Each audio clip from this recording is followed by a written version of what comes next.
Usulan tambahan anggaran tahun anggaran 2027 sebesar 516,4 miliar yang sekiranya dapat dipenuhi pada tahap penetapan pagu anggaran di bulan Juli 2026. Perang melawan judi online, pencucian uang, hingga pendanaan terorisme ternyata membutuhkan biaya yang tidak sedikit. Untuk memperkuat upaya tersebut, PPATK kini mengajukan tambahan anggaran lebih dari setengah triliun rupiah. Lantas, untuk apa saja dana sebesar itu akan digunakan? Benarkah anggaran yang dimiliki saat ini belum mencukupi? Rabu 17 Juni 2026, Pusat Pelaporan dan Analisis Transaksi Keuangan atau PPATK mengajukan tambahan anggaran sebesar 516,4 miliar rupiah untuk tahun anggaran 2027. Usulan itu disampaikan Kepala PPATK Ivan Yustiavandana dalam rapat kerja bersama Komisi 3 DPR RI di Kompleks Parlemen Senayan, Jakarta. Dalam pemaparannya, Ivan menjelaskan bahwa kebutuhan anggaran PPATK untuk tahun 2027 sebenarnya mencapai 769,8 miliar rupiah. Namun, berdasarkan surat bersama Kementerian PPN Bappenas dan Kementerian Keuangan yang diterbitkan pada 7 Mei 2026, pagu indikatif yang ditetapkan pemerintah hanya sebesar 253,3 miliar rupiah. Karena adanya selisih yang cukup besar antara kebutuhan dan anggaran yang tersedia, PPATK mengusulkan tambahan dana sebesar 516,4 miliar rupiah.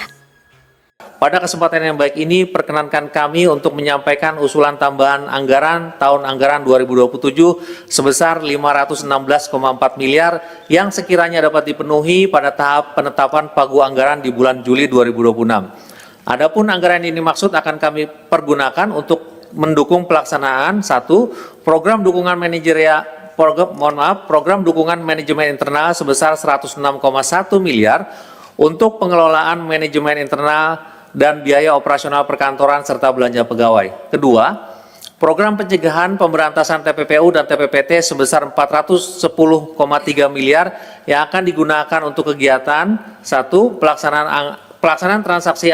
Pelaksanaan analisis transaksi dan pemeriksaan PPATK. Kedua, pengelolaan data pelaporan dan pengawasan kepatuhan pihak pelapor PPATK. Ketiga, pelaksanaan kerjasama dalam negeri dan internasional TPPU, TPPT, dan PPSPM.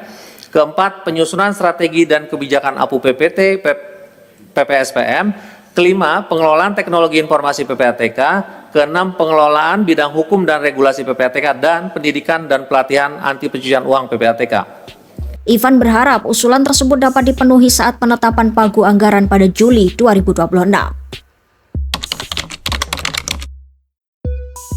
Menurut Ivan, anggaran yang telah dialokasikan saat ini sebagian besar hanya cukup untuk membiayai kebutuhan dasar lembaga.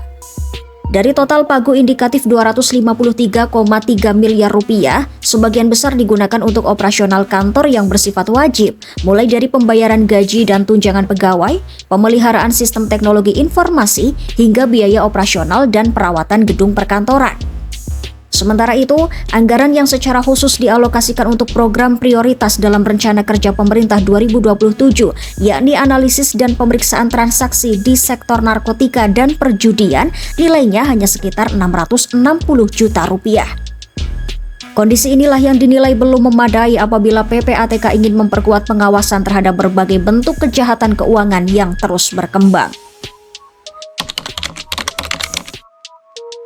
Ivan menjelaskan bahwa apabila tambahan anggaran disetujui, dana tersebut akan dibagi ke dalam dua program utama. Sekitar 106,1 miliar rupiah akan digunakan untuk memperkuat dukungan manajemen internal, termasuk operasional lembaga agar pelayanan tetap berjalan optimal. Sedangkan porsi terbesar yakni 410,3 miliar rupiah akan difokuskan pada program pencegahan dan pemberantasan tindak pidana pencucian uang atau TPPU serta tindak pidana pendanaan terorisme atau TPPT. Dana tersebut juga akan digunakan untuk meningkatkan kemampuan PPATK dalam melakukan analisis transaksi keuangan, pemeriksaan terhadap transaksi yang mencurigakan, serta memperkuat pengelolaan data pelaporan dari berbagai pihak yang wajib melaporkan transaksi keuangan. Selain itu, anggaran tambahan juga akan mendukung pengawasan kepatuhan lembaga pelapor, memperkuat kerjasama dengan instansi dalam negeri maupun lembaga internasional, menyusun kebijakan anti pencucian uang, memperbarui infrastruktur teknologi informasi, memperkuat aspek hukum dan regulasi, hingga meningkatkan kapasitas sumber daya manusia melalui pendidikan dan pelatihan. Di hadapan anggota Komisi 3 DPR RI, Ivan juga menegaskan bahwa lembaganya berkomitmen mengelola anggaran negara secara transparan, akuntabel, efektif, dan efisien. Menurutnya, setiap anggaran yang diberikan akan diarahkan untuk mendukung pencapaian target kinerja PPATK serta dapat dipertanggungjawabkan kepada publik. Dengan semakin kompleksnya modus pencucian uang, maraknya judi online, hingga ancaman pendanaan terorisme, PPATK menilai penguatan anggaran menjadi salah satu langkah penting agar pengawasan terhadap transaksi keuangan di Indonesia dapat berjalan lebih maksimal.